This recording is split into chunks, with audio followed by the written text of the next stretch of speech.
अपना टॉपिक होने वाला है वो है रिफ्रैक्शन थ्रू लेंस, यानी कि लेंस से अपवर्तन। तो सबसे पहले अपन सीखेंगे कि लेंस होता क्या है, ठीक है, क्योंकि हम ये तो सीख चुके हैं कि अपवर्तन या रिफ्रैक्शन क्या होता है, अभी हमें ये नहीं पता लेंस क्या होता है। तो जैसे अपन ने एक चीज़ पढ़ी थी मिरर, ठीक है, मिरर या दर्पण। तो दर्पण किसको प्रूफ करता है या किसका एक्सपेरिमेंटल प्रूफ है? रिफ्रैक्शन का, रिफ्लेक्शन, ठीक है, यानी कि परावर्तन का। तो जो दर्पण है या जो मिरर है उसमें अपन कौन सा इंसिडेंस दे सकते हैं? रिफ्लेक्शन या परावर्तन। वैसे ही जो लेंस होता है वो एक इंस्ट्रूमेंट है जो किसको डिनोट करेगा? रिफ्रैक्शन को या अपवर्तन को। और जैसा कि हमने देखा था कि मिरर में क्या बन रही थी? इमेज, यानी कि प्रतिबिंब। तो वैसे ही अपना जो लेंस है, ठीक है, ये किसको रिप्रेजेंट करेगा? रिफ्रैक्शन को, यानी कि अपवर्तन को। और इसमें भी क्या बनेगी? इमेज, यानी कि प्रतिबिंब, ठीक है। तो जैसे अपन ने परावर्तन या रिफ्लेक्शन के लिए पढ़ा था मिरर, वैसे ही अपन अपवर्तन या रिफ्रैक्शन के लिए पढ़ेंगे लेंस, ठीक है। तो अब लेंस जो मिरर होते हैं वो दो टाइप के होते हैं, आप सबको पता है, ठीक है, कॉनकेव यानी कि अवतल और कॉन्वेक्स यानी कि उत्तल। तो सेम टू सेम लेंस भी कितने टाइप के हो गए? दो टाइप के, कॉनकेव यानी कि अवतल और कॉन्वेक्स यानी कि उत्तल, ठीक है। तो अब आगे अपन पढ़ते हैं इनके बारे में डिटेल से। ये तो मैंने आपको कंपैरेटिवली बता दिया था तुलनात्मक रूप से कि मिरर और दर्पण, या मिरर और लेंस यानी कि दर्पण और लेंस में क्या संबंध हो सकता है या दोनों में क्या क्या डिफरेंस है, ठीक है। तो अब देखो अपन बात कर रहे थे लेंस की। तो लेंस जो होता है वो क्या डिनोट करता है? रिफ्रैक्शन यानी कि अपवर्तन, ठीक है। अब लेंस हमने पढ़े दो टाइप के हो गए, कौन कौन से? कॉनकेव और कॉन्वेक्स। कॉनकेव को हिंदी में हम क्या बोलते हैं? अवतल। और कॉन्वेक्स को हम हिंदी में क्या बोलते हैं? उत्तल। तो जैसा अपन ने दर्पण या मिरर में पढ़ा था बिल्कुल वैसे ही काम है। अवतल का मतलब क्या होता है? अंदर की तरफ दबा हुआ, और उत्तल का मतलब उभरा हुआ, ठीक है। लेकिन सबसे पहले अपन सीखेंगे कि लेंस बनता कैसे, ठीक है। तो हमने क्या करना है? हमने एक कांच का टुकड़ा लेना है गोल, ठीक है। अब इस गोल कांच के टुकड़े को काट लेना है। ये लो, एक स्फेरिकल ग्लास लिया और उसको क्या कर दिया? कट डाउन कर दिया। ये एक दूसरा स्फेरिकल ग्लास लिया, ठीक है, जैसे मैथ्स में आप बनाते हो प्रतिच्छेदी वृत्त, ठीक है, क्रॉसिंग सर्कल्स। तो ऐसे दो ग्लास लिए और इन दोनों को काट लिया, तो हमारे पास ये पार्ट बच गया जिसे अपन बोल सकते हैं mix up of two spherical glasses, ठीक है। तो अब ये जो उभारा हुआ है, मतलब इसमें क्या उभार है, ठीक है, तो इसको क्या बोल देंगे? उत्तल, यानी कि कॉन्वेक्स। ऐसे ही अगर हम दो स्फेरिकल ग्लासेस को लें और इनके बीच में कोई अलग मीडियम भर दें और यहाँ से इनको कट डाउन कर दें, ठीक है, तो अपने पास कुछ ऐसा स्ट्रक्चर, ऐसी आकृति मिल जाएगी। जैसे आप एप्पल को अगर बिना काटे खाओगे तो ये ऐसा बचता है, ठीक है। तो ये जो बचे हुआ भाग है, ये देखो अंदर की तरफ घुसे हुए इसके कोने, तो अंदर यानी कि कॉनकेव, केव टाइप की बन रही है, तो इसको क्या बोल देंगे? अवतल, यानी कि कॉनकेव। अब आप सबको मैंने मिरर में भी पढ़ाया था और दर्पण में भी पढ़ाया था कि जो कॉनकेव होता है, ठीक है, या जो कॉन्वेक्स होता है, ये जो इनका नाम है वो किसके बेसिस पे है? ये नाम है इनकी ज्योमेट्री के बेसिस पे, यानी कि ज्यामिति के आधार पे।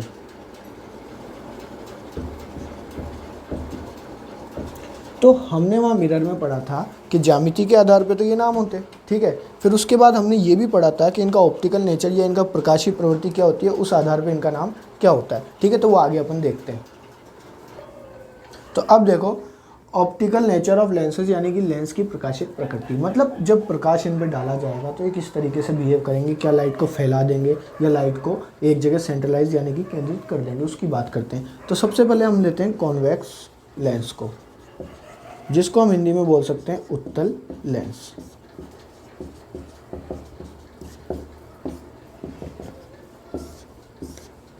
ठीक है। अब उत्तल लेंस यानी कि उभरा हुआ, यानी कि जिसकी कर्व सरफेस ऊपर की तरफ हो, जिसमें कोई केव ना बनी हो, ठीक है। अब लेंसेज में क्या है, यहाँ पे हमने जैसे ग्लास पीस ऑफ ग्लासेस लिए हैं, ठीक है, तो यहाँ पर कोई ना कोई मीडियम भरा हुआ होगा, ठीक है। तो मैं ये लाइंस आपको बना के दिखाऊंगा नहीं, क्योंकि फालतू में आपको कन्फ्यूजन होगा। आप ऐसा समझिए कि ये जो मैंने बनाई है स्ट्रक्चर, ठीक है, डायमंड लाइक, मोती के जैसी, पर्ल लाइक, इसके अंदर क्या है, दूसरा मीडियम है और यहाँ बाहर क्या है, एयर है। तो अपन क्या करते हैं, जैसे अपन ने मिरर में किया था, एक प्रिंसिपल एक्सिस खींच लेते, ठीक है। यहाँ भी एक प्रिंसिपल एक्सिस जो कि क्या होगी, वर्चुअल होगी। अब हम क्या करेंगे कि हम पैरेलल रे ऑफ लाइट को इंसिडेंट कराएंगे, जैसा हमने मिरर में कराया था। अब हमें देखना ये है कि जो लाइट इंसिडेंट हुई है, आपतित हुई है, इनके साथ होता क्या है, ठीक है। तो अब देखो इंसिडेंट लाइट के साथ क्या होता है, क्योंकि हमें पता है यहाँ परावर्तन यानी कि रिफ्लेक्शन तो हो नहीं रहा है, यहाँ क्या हो रहा है, अपवर्तन यानी कि रिफ्रैक्शन। तो रिफ्रैक्शन में क्या होगा कि ये जो इनका ओरिजिनल पाथ है ये चेंज हो जाएगा, पर ये इस साइड तो जाएंगे मीडियम के। अब इस साइड जाएंगी तो हमें देखना ये है कि ये अपने ओरिजिनल पाथ से दूर हटेंगी, मतलब इस तरीके से फैल जाएंगी या इस तरीके से पास आ जाएंगी। तो वहाँ पे जब हमने मिरर्स पढ़े थे उसमें उत्तल लेंस, उत्तल दर्पण यानी कि कॉन्वेक्स मिरर क्या कर रहा था, दूर हटा रहा था, जबकि यहाँ उल्टा हो जाएगा, यहाँ पर ये क्या करेगा, पास ला देगा इनको, ये लो, ये किसी एक पॉइंट पे सेंट्रलाइज कर देगा। तो इसको ये पास ला रहा है, ठीक है, केंद्रित कर रहा है, तो इसको अपन क्या बोल देंगे, कन्वर्जिंग लेंस, कन्वर्जिंग लेंस, ठीक है। तो जो कॉन्वेक्स यानी कि उत्तल लेंस है वो अपवर्तन के बाद, रिफ्रैक्शन के बाद लाइट को क्या करता है, मिलाता है, सेंट्रलाइज करता है, इसलिए इसको अपन क्या बोल सकते हैं, कन्वर्जिंग या अभिसारी लेंस, ठीक है। अब अपन बात करते हैं कॉनकेव की, यानी कि अवतल लेंस की।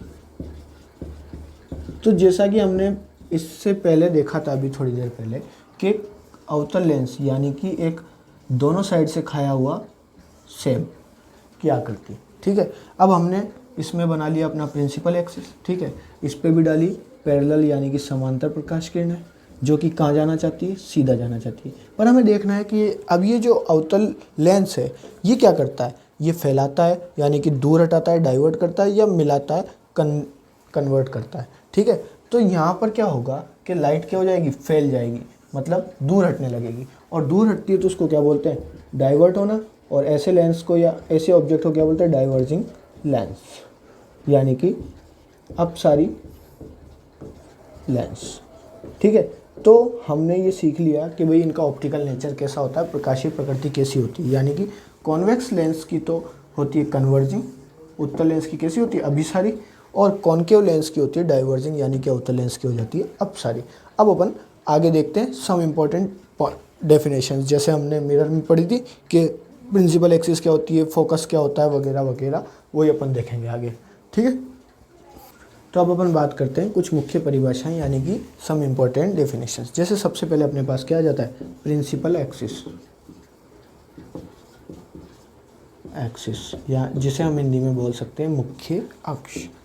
तो डेफिनेशंस में कुछ ज़्यादा अंतर आएगा नहीं, जैसा हमने मिरर में यानी कि दर्पण में पढ़ा था, लगभग वैसी रहने वाली है। जैसे ये हमने लेंस ले लिया, ठीक है, और ये लेंस कैसा है, कॉन्वेक्स, या हिंदी में हम बोलें तो इसको क्या बोल देंगे, उत्तल लेंस, ठीक है। अब हमने क्या करना है कि इसके मिडल पॉइंट से एक वर्चुअल लाइन ड्रॉ करनी है, काल्पनिक रेखा बना देनी है, जिसको क्या बोलेंगे, मुख्य अक्ष यानी कि प्रिंसिपल एक्सिस। ऐसे ही हम दूसरा लेंस भी ले सकते हैं, जिसका नाम क्या होगा, कॉनकेव लेंस, यानी कि अवतल दर्पण, और लेंस। इसके भी अगर बीच में से हम एक वर्चुअल यानी कि काल्पनिक रेखा खींच देते हैं तो ये इसकी क्या हो जाएगी, प्रिंसिपल एक्सिस, ठीक है। तो जो बीच में से निकलेगी, और इसी पे हम क्या करेंगे, सारे मेजरमेंट्स करने वाले हैं। दूसरा अपने पास आता है सेंटर ऑफ कर्वेचर,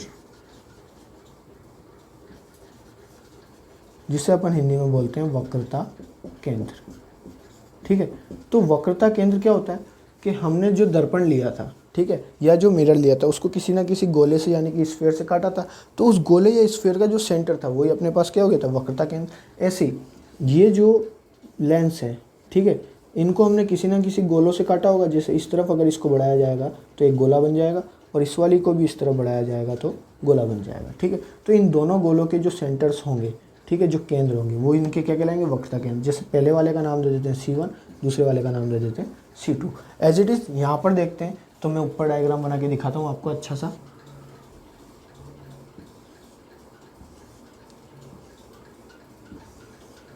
ठीक है, तो यहाँ पर देखो, जैसे इसको आगे बढ़ाया जाए तो एक स्फीयर यानी कि एक गोला बन जाएगा, उसका सेंटर मान लो यहाँ है। ऐसे ही हम इस वाले को अगर आगे बढ़ाएंगे, ठीक है, तो यहाँ पर एक गोला बन जाएगा जिसका सेंटर यानी कि केंद्र यहाँ पर हो जाएगा। तो इस वाले को हम कह सकते हैं C1, इसको कह सकते हैं C2। तो जिन स्फीयर से इनको कट डाउन किया गया है उनका सेंटर, जिन गोलों से इन्हें काटा गया उनका केंद्र क्या बनेगा, वक्रता केंद्र या सेंटर ऑफ कर्वेचर। ठीक है, अब आगे देखते हैं। तो देखो, अब अपन बात करने वाले हैं फोकल पॉइंट यानी कि फोकस बिंदु की। ठीक है, जो कि अपन पहले भी पढ़ चुके हैं, लेकिन वो हमने दर्पण में यानी कि मिरर में पढ़ा था। अब अपन किसकी बात करें, लेंस की। तो जैसा वहाँ हो रहा था, वहाँ क्या हो रहा था कि परावर्तन या रिफ्लेक्शन के बाद लाइट्स जहाँ पे मिल रही हैं, जिस पॉइंट पे मीट हो रही है, उसी को हमने क्या कहा था, या मीट होती है, हमें ऑब्जर्व होती है, प्रतीत होती है, उसी को क्या कहता है, फोकल। एज इट इज़ यहाँ होगा, बस यहाँ रिफ्लेक्शन की जगह क्या आ जाएगा, रिफ्रैक्शन आ जाएगा, यानी कि परावर्तन की जगह हम क्या शब्द काम मिलेंगे, अपवर्तन, क्योंकि यहाँ पर वही घटना हमें देखने को मिलेगी। तो देखो, हमने देखा था कि कॉन्वेक्स मिरर को कन्वर्जिंग मिरर भी बोलते हैं, बिकॉज इसमें क्या होता है, लाइट किसी एक पॉइंट पे मीट होती है। ठीक है, जबकि कॉनकेव मिरर में क्या होती है, लाइट्स फैल जाती है, डाइवर्ट हो जाती है, इसलिए इसको डाइवर्जिंग कहते हैं। लेकिन यहाँ पर अगर हम इन डाइवर्टेड लाइट को, जो कि हमारी रिफ्रैक्टेड रेज है, इनको अगर बैक साइड में ड्रॉ करेंगे तो कहीं ना कहीं ये मिलती हुई हमें ऑब्जर्व होंगी, प्रतीत होंगी। तो सिंपल सी बात है कि आफ्टर रिफ्रैक्शन, जहाँ जिस पॉइंट पे रिफ्रैक्टेड रेज मीट होती है या ऑब्जर्व होती है, मीट होती है,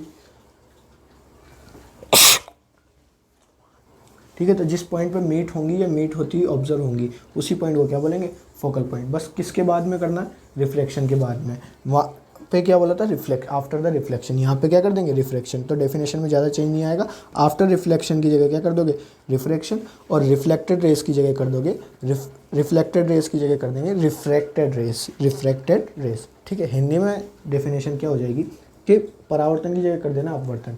तो अपवर्तन के बाद अपवर्तित प्रकाश किरणें जिस बिंदु पर मिलती हैं या मिलती हुई प्रतीत होती हैं, उसी बिंदु को क्या कहते हैं, फोकस बिंदु। ठीक है, तो परावर्तन के बाद की जगह तो क्या कर देना, अपवर्तन के बाद, और परावर्तित किरणों की जगह लिख देना है अपवर्तित किरणें। बाकी definition as it is same रहने वाली है। ठीक है, अगली अपन ने पढ़ी थी फोकल डिस्टेंस,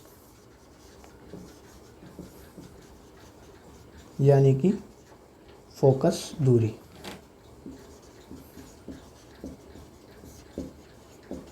तो फोकस दूरी क्या होगी, जो मिरर है, जो लेंस है, उसके और फोकस पॉइंट के बीच की डिस्टेंस को क्या कहेंगे हम, फोकल डिस्टेंस, फोकस दूरी कहेंगे। ठीक है, अब आगे देखते हैं कुछ डेफिनेशंस। तो देखो, अपन पढ़ रहे हैं ऑप्टिकल सेंटर यानी कि प्रकाशिक ध्रुव। तो जैसा हमने दर्पण में या मिरर में पढ़ा था कि जो मिरर का मिडल पॉइंट होगा, ठीक है, मध्य बिंदु होगा, उसी को हम क्या बोलते हैं, प्रकाशिक ध्रुव। वैसे ही इस लेंस का जो मिडल पॉइंट होने वाला है, वही क्या कहलाएगा अपने पास, ऑप्टिकल सेंटर यानी कि प्रकाशिक ध्रुव। अब बात करते हैं कि इस पे जो रे ऑफ लाइट इंसिडेंट होगी, ठीक है, इस पे जो प्रकाशिक किरण आपतित होगी, उसके साथ क्या होगा, जैसे वहाँ पर अगर थीटा एंगल पर हो रही थी, तो परावर्तन के बाद भी किस पे जा रही थी, थीटा एंगल पे, चाहे दर्पण कोई सा भी काम में ले, चाहे हम कॉन्वेक्स काम में ले रहे थे, चाहे हम कॉनकेव काम में ले रहे थे। ठीक है, हिंदी में कहना चाहें तो हम कह सकते हैं, चाहे हम उत्तल काम में ले रहे थे या हम अवतल काम में ले रहे थे, कोई फ़र्क नहीं पड़ रहा था, थीटा पे आ रही थी, थीटा पे जा रही थी। यहाँ क्या होगा कि यहाँ भी थीटा पे आएगी और यहाँ भी थीटा पे जाएगी, लेकिन वहाँ पर क्या हो रहा था, रिफ्लेक्शन, यहाँ पर क्या होगा, रिफ्रैक्शन। परावर्तन की जगह क्या देखने को मिले, अपवर्तन। और अगर इसको मुख्य अक्ष, प्रिंसिपल एक्सिस के साथ थीटा एंगल ही बनाना है, इसका मतलब इसके पाथ में कोई चेंज नहीं आना चाहिए। ठीक है, तो जब भी कोई ray of light optical centre पर इंसिडेंट होती है, तो वो बिना किसी रिफ्रैक्शन के या अपने पास से डाइवर्जन के सीधी की सीधी निकल जाती है। जब भी कोई प्रकाश किरण प्रकाशिक ध्रुव पर आपतित होती है, तो बिना किसी विचलन के सीधी ही निकल जाती है। ठीक है, अब एक एक्स्ट्रा पॉइंट अपन आपको पढ़ा देते हैं, छठा पॉइंट, जो कि क्या है, फोकल प्लेन यानी कि फोकस तल। तो फोकस तल क्या होता है कि जैसे हमने फोकस पढ़ा था अभी थोड़ी देर पहले, ठीक है, उसमें क्या हुआ था कि जो रे ऑफ लाइट आ रही है इन्फिनिटी से, अनंत से, वो किसी एक पॉइंट पे मिल रही है या मिलती हुई हमें क्या हो रही थी, ऑब्जर्व हो रही थी। इस तरीके से देखो,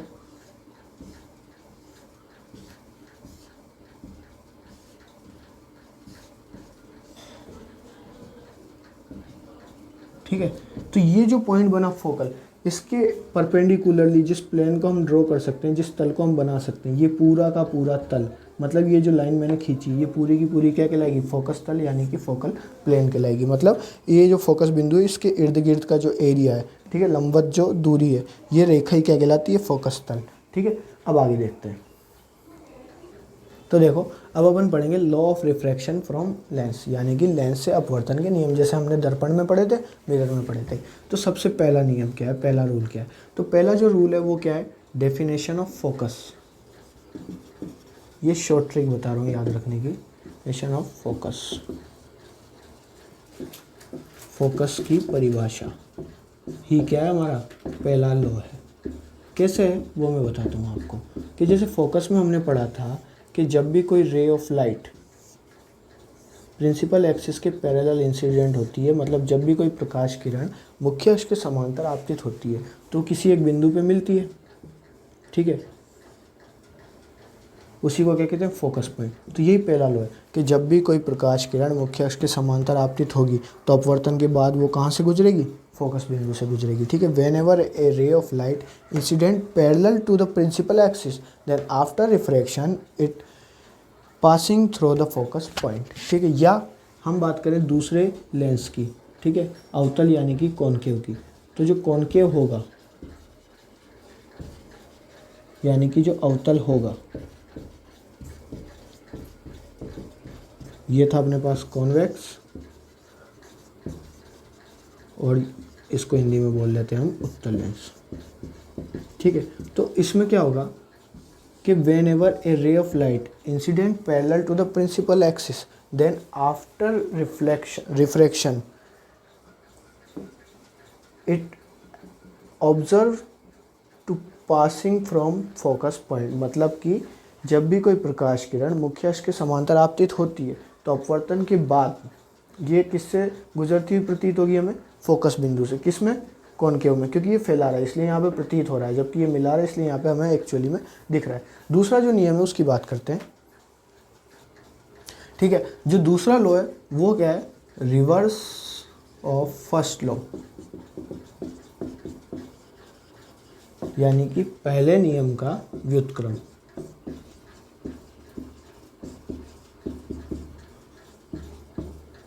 अच्छा, एक चीज़ ध्यान रखो कि ये जो मैंने लिखा था यहाँ पे, पहले लिखा था पहले लॉ में डेफिनेशन ऑफ फोकस यानी कि फोकस की परिभाषा, या दूसरे में लिख रहा हूँ रिवर्स ऑफ फर्स्ट लॉ यानी कि पहले नियम का व्युत्क्रम।